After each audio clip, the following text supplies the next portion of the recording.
launching into our next segment, let's talk about our book recommendations. What a segue. Right. We all have books that we're talking about, and it's an integral part of our show. Is not only just horror movies, but we're all big readers. So go figure. Two of us write horror books. That's so true. We are figure. writers. Chuck's a writer. I'm a writer. So, Chuck, why don't you start with your book recommendation? All right, I'll start with two. And guess what?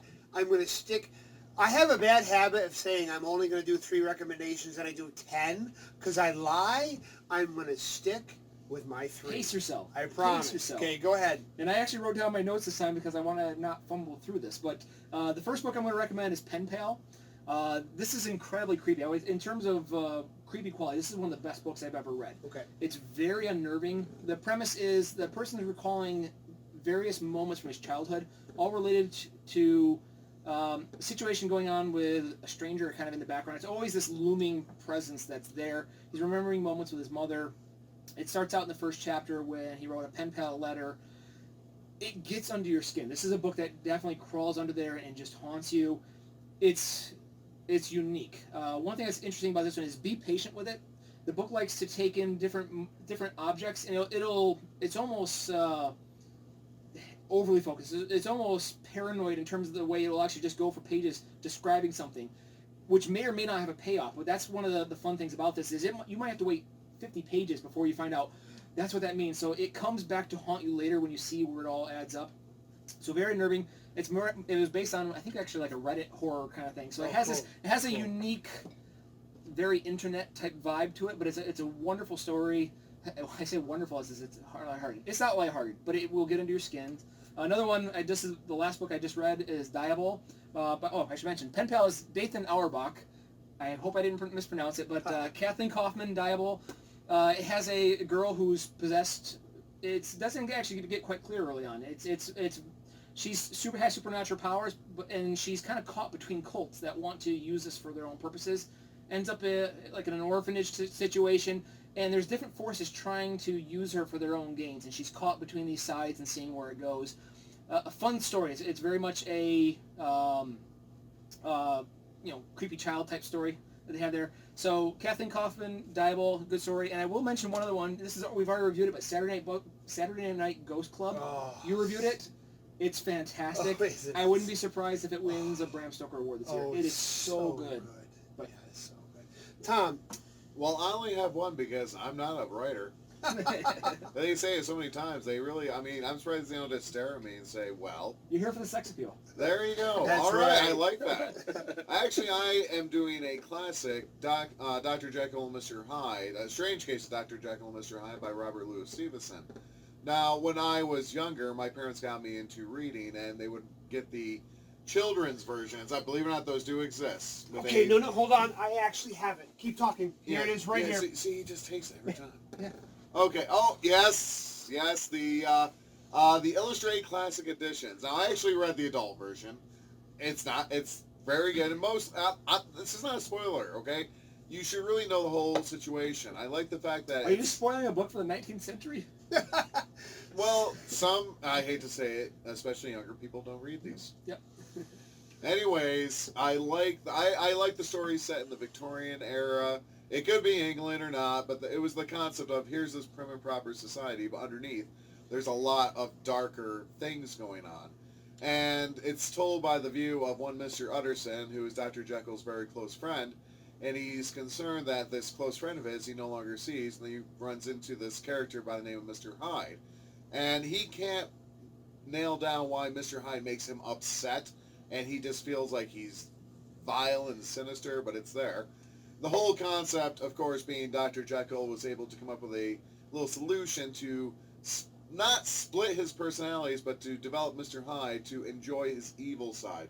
And of course, with books like these, they have forewords by someone to go into about it. The whole thing, especially with the Victorian era, was the whole suppressed sexual feelings sort of thing. Mm-hmm. So Hyde would go out and get drunk and go to whorehouses, do drugs, and unfortunately, he took Jekyll over more and more, even to the point of attacking a young girl, beating an old man to death, so he was now a hunted fugitive. And when it came to an end, when Utterson was able to read Jekyll's diary, he found out Jekyll thought he could, keep his good persona apart from his bad persona, not realizing his Jekyll persona, there's good and evil in it. And unfortunately, he was given over to the evil side, which is pretty good. I mean, I think there are plenty of movies and books out there that follow this. You really should read the classics. The League of Extraordinary Gentlemen. Or That's an excellent movie. I actually know. I did like that movie. I know a lot of people have given that movie grief, but I liked it. I did too. But they threw a whole bunch of. of. There's a deleted scene that basically Huck Finn was Tom Sawyer's partner, and he got killed by the Phantom. I am convinced. This is a sidebar. I'm convinced the League of Extraordinary Gentlemen did not do better because people have no idea who those characters are. Young kids have no idea who they are. Yeah, it was a great movie. Finish up. Go ahead. Sorry. Well, I mean, actually, I'm glad you brought that up because it's not going into a rant or a hammer, but maybe English teachers should have the kids read those. Oh, I gotta be honest with you.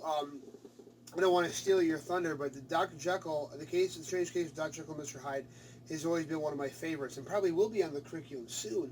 Because for those of you guys that are thinking classic literature, so Robert Louis Stevenson is really ahead of his time in this novel. It's very trim. It's very spare. It's short. The prose is very tight. If you've ever read Frankenstein, which is a wonderful novel, that's really dense prose there. Dr. Jekyll and Mr. Hyde was like a modern. I'm probably saying this wrong, that he was an early Brian Keene, but it was really well written to the point where it's very accessible. And yes. My personal favorite about that novel is the fact that no one can. It's funny because movies have depicted Hyde as being ugly. Yeah. The book never said he was ugly. Except that people who came around him just sensed there was an evilness about him. They never. It's funny how the movies have always portrayed Hyde as being evil or ugly, but the book never says he's ugly. Just that there's something wrong with him. Which would be actually. That would be wonderful to see a modern day movie adaptation where they don't change that, where they actually make him the handsome gentleman. Make him hot, attractive, and sexy, but everyone has this terrible reaction to him. Yeah. So, there was another thing also that was good when they, again, Utterson Jekyll and another friend who just go way back, and unfortunately the friend saw the Hyde transform back into Jekyll that just ruined his heart and would kill him. And when Utterson, in the end, Hyde dies. I mean, there was too much on his heart and he died. Then Utterson's reading Jekyll's journal. It turns out when Hyde first came out, he was quite short, and he couldn't fit in Jekyll's clothes. But over time, he was starting to fill them out more. Because Jekyll can't say it's Hyde's fault. It was his fault. Right. That was his evil. He was starting to enjoy it. And as I said, I love the Victorian background of it. Yeah. Here's this... And one thing for Victorian society, it's like you have the higher-ups in this perfect society. Then you have the massive lower class who are just suffering. That's why I'm always like a fan of Jack the Ripper, or we think about those classics as well. Like Grace, same thing. 20,000 Leagues Under the Sea. No one even talked about in that book how Nemo, who by the way is an Indian, and how he hated the flag with no name, basically ripping on England for its imperialistic ways, going to war with it. So I do like it when horror relates to the real world. Yeah. Okay. And if you bring up anything I know about, I'm going to jack your time. All right, then. So my 3 book recommendations, my first book recommendation is not going to be it's not going to be, no one's going to, sorry. Cut. Yeah, cut. You're right. Roll no, we're cheap here. We're not redoing your class. So this writer is no stranger to the horror market. It's Beyond the Gate by Mary Sangiovanni. First of all, if you're not reading Mary Sangiovanni and you want to read good cosmic horror that's original, is not bound up in Lovecraft's mythos, and you have to read Mary's work. Beyond the Gate is another book in her Kathy Ryan series. Kathy Ryan is an occult detective who works for an agency that specializes in these ultra-dimensional affairs. And in Beyond the Gates, the government, as they do, has opened a portal to another world. And now they've got... I wish they would stop doing that. Yeah, right. They've got shenanigans, they've got problems, and Kathy Ryan has been assigned to the case to try to troubleshoot it and end the whole thing. And again, what Mary has done is, this is probably hyperbole. She might blush a little bit at me saying this if she's to see this, but I'm going to go out on a limb and say she's approaching developing a mythos that rivals Lovecraft's. And I mean that with all sincerity.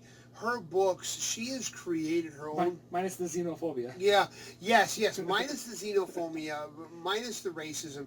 She has created her own pantheon of eldritch gods.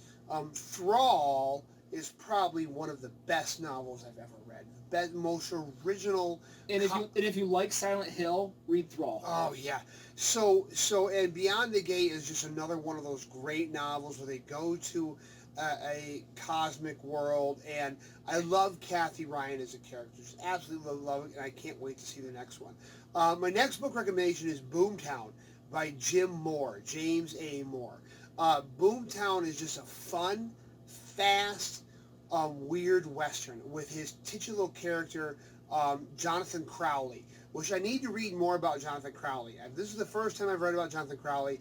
All I know is that he's immortal, and he tries to avoid interaction with other humans, and finds that he can't, and he's always pulled into their problems, and he always has to solve them. Boomtown is a great also riff on Wendigos. It's a little frontier town called Boomtown that's under siege by these flesh-eating creatures, and it is simply a fast and furious, Western horror novel that I highly recommend, Boomtown. The third one that I'm going to read, that I'm going to recommend, and I have to actually grab the book, okay? The Night Doctor and Other Tales by Steve Rasnic Tem. Okay, it's limited edition by Centipede Press.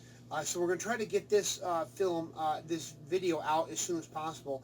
Steve Rasnic Tem is a veteran in the genre, and his work, if you really appreciate horror that's literary, that's quiet, that hinges on the human experience and the frailties of human nature, then this is the collection for you. I mean, we're not talking about your classic monsters.